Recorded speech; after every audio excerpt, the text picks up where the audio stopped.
तर महाराष्ट्रातल्या ठाण्यात एक अशी स्थानिक निवडणूक झाली जी आपल्या लोकशाहीच्या मूळ संकल्पनेवरच प्रश्नचिन्ह निर्माण करते. चला आपण जरा या प्रकरणाच्या खोलात जाऊया आणि पाहूया की एकही मत न पडता डझनभर राजकारणी जिंकले तरी कसे. बघा, 2026च्या महानगरपालिका निवडणुकांनी आपल्या लोकशाही प्रक्रियेमधली एक धक्कादायक गोष्ट समोर आणली. आणि या सगळ्याची सुरुवात होते फक्त एका आकड्यापासून. तब्बल 68. हो, सत्ताधारी महायुतीचे तब्बल 68 उमेदवार संपूर्ण राज्यभरातून बिनविरोध निवडून आले. पण आपण जरा जवळून पाहिलं ना, तर लक्षात येतं की हे विजय काही योगायोग नव्हते. यातल्या बहुतांश जागा सत्ताधारी आघाडीतल्या 2 मुख्य पक्षांनाच मिळाल्या होत्या. आणि हाच तो पॅटर्न होता ज्याने एका विरोधी नेत्याचं लक्ष वेधून घेतलं. आणि ते नेते म्हणजे मनसेचे अविनाश जाधव. त्यांनी एकामागोमाग एक असे काही स्फोटक आरोप केले की ज्यामुळे ही एक स्थानिक निवडणूक संपूर्ण राज्यातल्या राजकीय वादळाचं कारण बनली. जाधवांचा मुख्य आरोप तर खूपच धक्कादायक होता.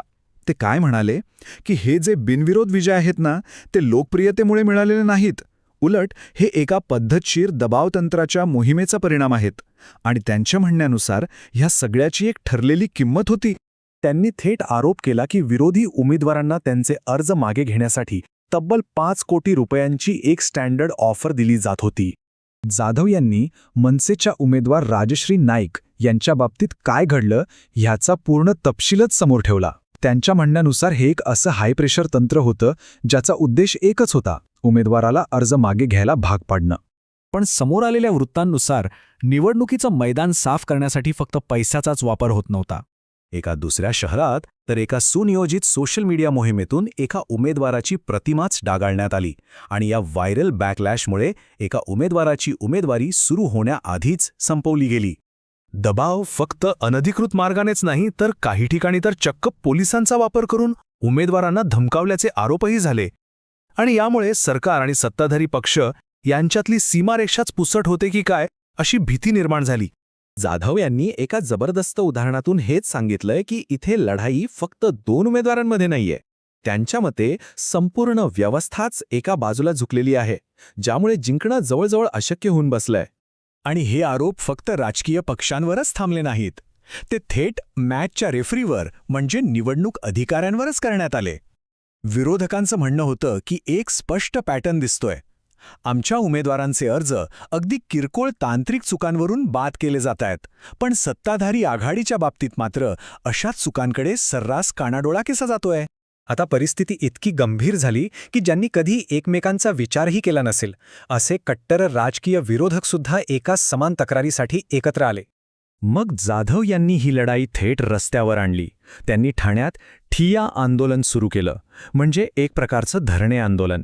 मनसेच्या आक्रमक शैलीचा वापर करून त्यांनी हे प्रकरण लोकांच्या नजरेसमोर आणलं. आणि इथेच या प्रकरणातला सगळ्यात मोठा ट्विस्ट आहे.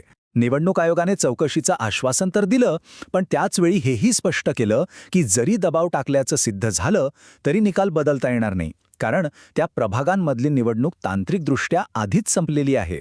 पण जाधवांसाठी हा लढा इतका महत्त्वाचा का आहे हे समजून घेण्यासाठी आपल्याला त्यांच्या पक्षाची पार्श्वभूमी पाहावी लागेल.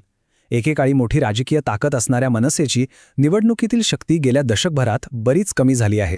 आणि हा जो स्थानिक संघर्ष आहे तो काही हवेत घडत नाहीये. तो 2024च्या विधानसभा निवडणुकीच्या पार्श्वभूमीवर होतोय, जिथे सत्ताधारी महायुतीने प्रचंड मोठा विजय मिळवून आपलं राजकीय वर्चस्व सिद्ध केलं होतं. आणि हेच आपल्याला या प्रकरणाच्या मूळ मुद्द्यावर आणून ठेवतं. जेव्हा एका बाजूकडे प्रचंड सत्ता, पैसा आणि संस्थात्मक ताकद असते, तेव्हा एका निष्पक्ष आणि खुल्या निवडणुकीच्या मूळ संकल्पनेचं काय होतं. या सगळ्या वादामुळे आता अर्थातच निवडणूक प्रक्रियेतल्या त्रुटी दूर करण्यासाठी मोठ्या सुधारणांची मागणी जोर धरू लागली आहे. जसं की उमेदवारी अर्ज नाकारल्यावर त्याचं तातडीने न्यायालयीन पुनरावलोकन व्हावं, किंवा उमेदवारांच्या माघारीचं व्हिडिओ रेकॉर्डिंग अनिवार्य करावं. आणि शेवटी 2026चं हे तथाकथित ठाणे मॉडेल आपल्या सगळ्यांसमोर एक खूपच अस्वस्थ करणारा प्रश्न सोडून जातो. जेव्हा मतदानाला जाण्याआधीच आपल्यासाठी निवड आधीच केली गेलेली असते, तेव्हा आपल्या एका मताची किंमत तरी काय उरते.